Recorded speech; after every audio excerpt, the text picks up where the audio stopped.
Preasfințite, dragi confrații cu Sfânta Preoție, prezenți în Sfântul Altar, iubiți credincioși, v-ați puțin. Cu ce cuvinte mai potrivite aș putea să închei și eu aceste zile sfinte de misiuni? Și cred că cele mai potrivite sunt cele ale neadorate Fecioare Maria, pe care a rostit în frumosul himn Magnificat în casa Elisabetei, Fecioara sa. Sufletul nostru îl preamărește pe Domnul, pentru că ne-a făcut lucruri mari în aceste zile sfinte.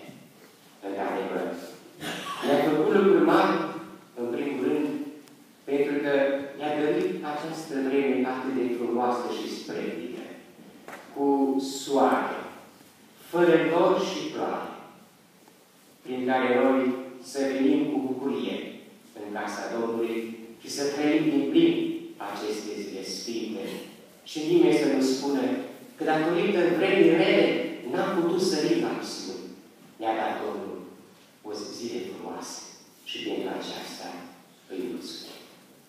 Ne-a făcut Domnul lucruri mari în aceste zile, pentru că ne-a trimis-o în parohia noastră pe Sfânta Fecioară Maria, mama lui Iisus și mama noastră, ca să ne îndemne, să ne încurajeze, chiar să ne mustre și să ne ajute ca să trăim viața de familie la înălțimea demnității ei, în toate aspectele și valorile spirituale pe care le comportă.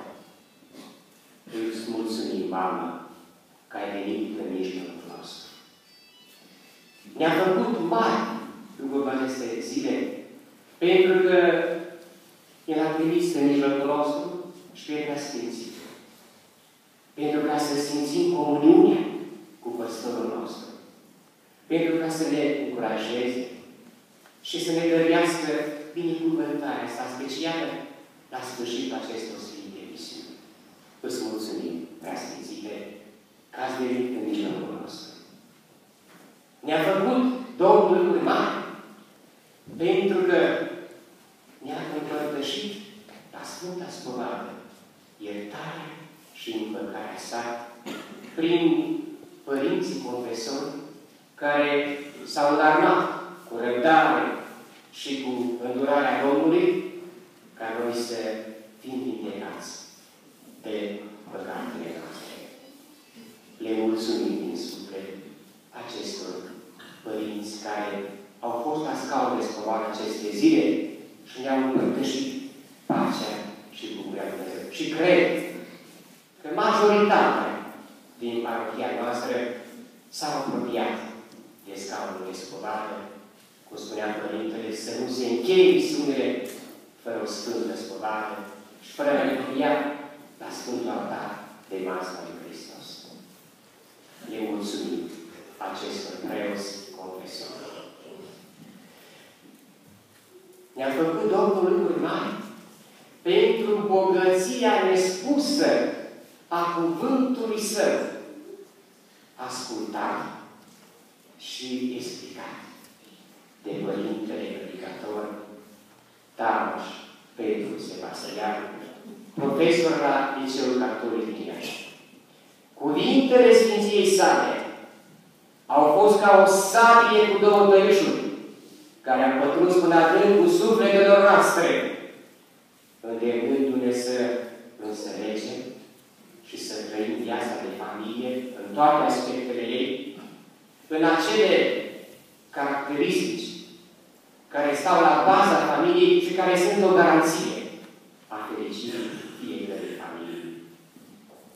Vă mulțumim, Părinte Tamaș, pentru aceste cuvinte atât de frumoase și pătrunzătoare. Nu le vom uita prea de rar. Să le păstrăm adânc în sufletele noastre. Să aibă un ecou mai prelungit în viața noastră. Mai atunci când este greu în purtarea crucii în viața de familie. Vă mulțumim, Părinte, și Domnul să vă păstreze acest har și să continuați să-l duceți cu bucurie și la alte comunități. Și ca un mic gest de recunoștință, dar care cuprinde toată bucuria și noastră, vă rugăm, Părinte Predicator, să primiți din partea întregii parohii, toate filiale, un mic dar din partea noastră.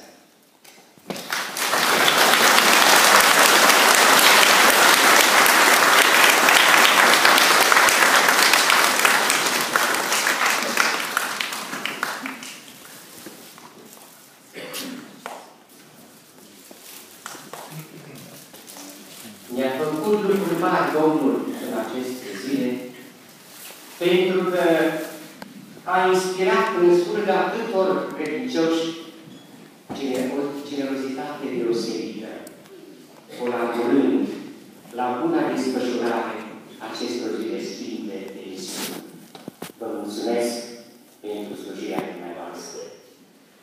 Mulțumesc și domnului primar care a fost aici prezent în mijlocul nostru astăzi, dar nu în ultimul rând, ce trebuie să vă mulțumesc dumneavoastră tuturor trăieșenilor, pădurenilor, din celelalte filiale ale parohiei noastre, pentru că ați răspuns la chemare și invitația pe care mi-a făcut-o Hristos prin biserica sa de a participa la aceste sfinte misiuni.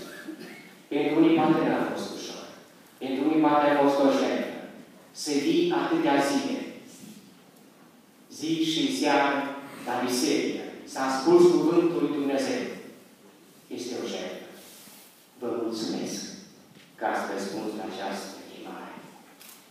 Părintele Predicator a folosit deseori o expresie. Ce bine ar fi. Dar nu trebuie să fie doar o dorință și un vis, ci o realitate. Și spun și eu, ce bine ar fi ca în urma acestor sfinte misiuni, împreună cu vizita rigoare de la Cacica Maicii Domnului, viața acestei parohii să se schimbe. Ca într-adevăr, și s-a spus de multe ori aceasta, să vorbim despre înainte de misiuni și un după misiuni. Astfel încât cei care ne vor vedea să spună, iată, au trăit din plin misiunile. Este o schimbare radicală în viața lor. De fapt, și cu aceasta închei. Aceasta este cea mai mare recunoștință pe care trebuie face Dumnezeu prin aceste zile de misiuni. Ca noi să ne schimbăm viața. Viața de familie din temerie.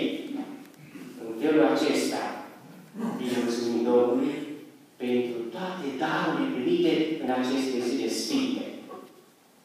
Ca tare, iată, avem pentru ce să spunem cu Maica Domnului, sufletul meu care mărește, căci lucrul meu ne-a făcut Domnul în aceste zile sfinte. Și închei doar cu câteva anunțuri scurte. Vineri este solemnitatea tuturor Sfinților, 1 noiembrie, sărbătoarea de poruncă. Se vor celebra 3 sfinte liturghii.